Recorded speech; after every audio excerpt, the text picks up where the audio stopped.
Assalamualaikum warahmatullahi wabarakatuh. Perkenalkan nama saya Belia Arinda Putri, NPM 19 170 17 0011. Saya berasal dari Prodi Keperawatan Anestesiologi kelas A Universitas Baitur Rahmah. Baiklah, di sini saya akan menjelaskan tentang komputer berdasarkan kapasitas dan ukurannya. Di sini tujuan saya menjelaskan tentang komputer berdasarkan kapasitas dan ukurannya adalah untuk memenuhi tugas mata kuliah ilmu komputer.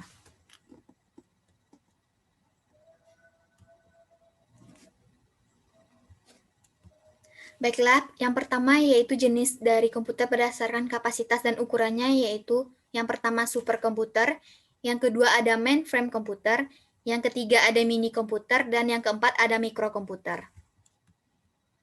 Kita akan membahas yang pertama yaitu superkomputer. Superkomputer merupakan jenis komputer yang paling kuat dan juga paling canggih.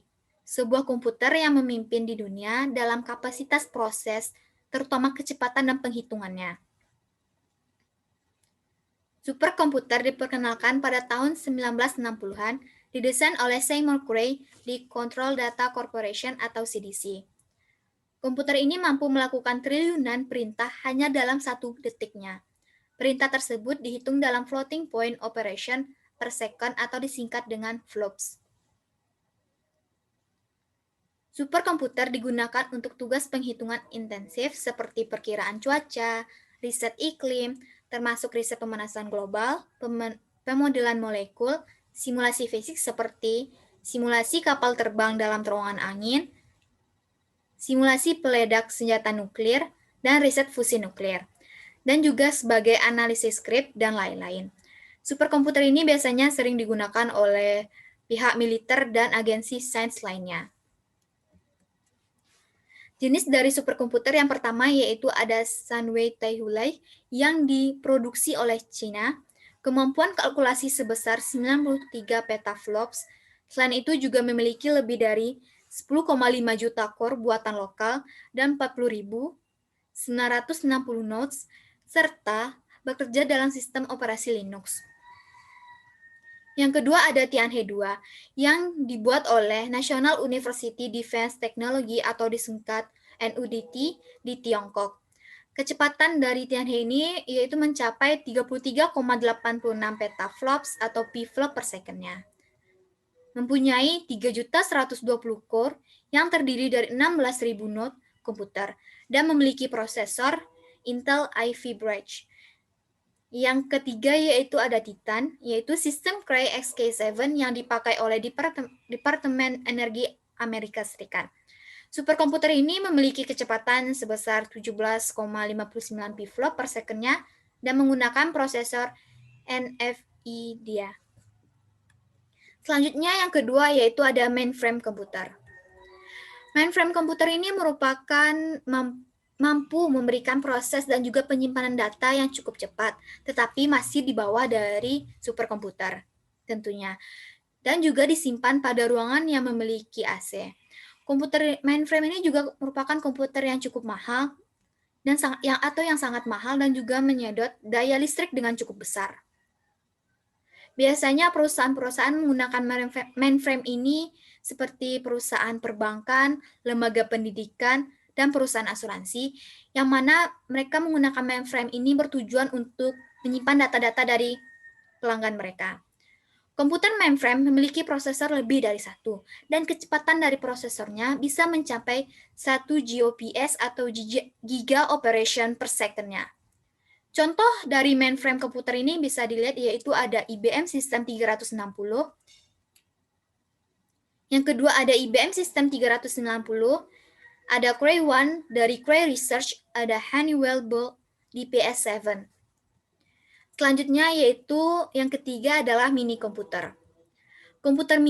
Mini komputer adalah komputer multi-user yang dalam spektrum komputasi berada di posisi menengah, yang berada di bawah kelas mainframe komputer, dan sistem komputernya yaitu adalah single user seperti komputer pribadinya.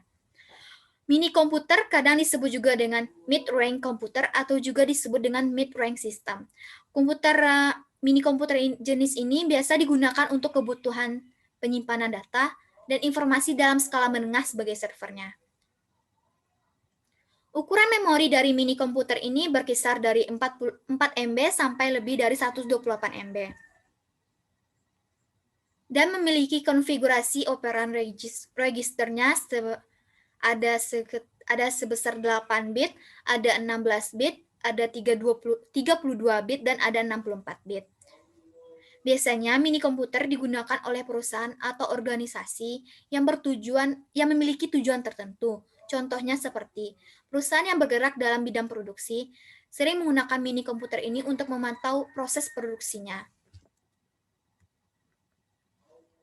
Ada beberapa jenis dari mini komputer. Yang pertama ada PDP-8 atau Programmable Data Processor 8 digital, yaitu yang dikeluarkan oleh Digital Equipment Corporation atau DEC, dirilis pada tahun 1965.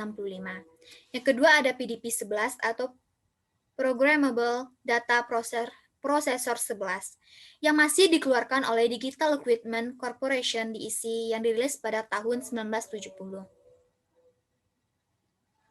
Dan yang ketiga ada VAX atau Virtual Address Extension yang masih juga dikeluarkan oleh Digital Equipment Corporation atau DEC, tetapi dirilis pada tahun atau dekade 1970-an. Yang keempat ada Xerostar, merupakan komputer dengan antarmuka grafis pertama di dunia, dan yang kelima ada IBM System 370. Selanjutnya saya akan menjelaskan tentang mikrokomputer. Mikrokomputer ini biasa juga disebut dengan personal komputer atau PC. Ukuran dari komputer ini, ukuran memorinya itu sekitar 16 MB sampai dengan 1 GB. Dan juga memiliki konfigurasi pada awal-awal pembuatannya sebesar 4 bit, 8 bit, dan 16 bit.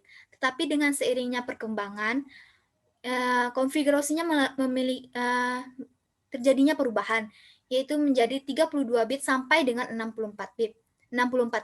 Yang mana konfigurasi ini hampir sama dengan konfigurasi yang ada pada mainframe komputer, dan ini sudah tidak relevan lagi. Selanjutnya, mikrokomputer ini merupakan jenis komputer yang menggunakan sistem mikroprosesor sebagai unit proses data utamanya atau bagian CPU-nya. Jenis komputer ini seperti desktop, laptop, netbook, ultrabook, ada konsol game, ada smartphone, dan ada tablet. Dan mikrokomputer ini juga merupakan komputer yang harganya paling murah yang masih bisa dimiliki oleh masyarakat luas. Baiklah, sekian presentasi saya tentang komputer berdasarkan kapasitas dan ukurannya. Apabila ada kata-kata yang salah, saya mohon maaf. Wabillahi taufik wal hidayah. Assalamualaikum warahmatullahi wabarakatuh.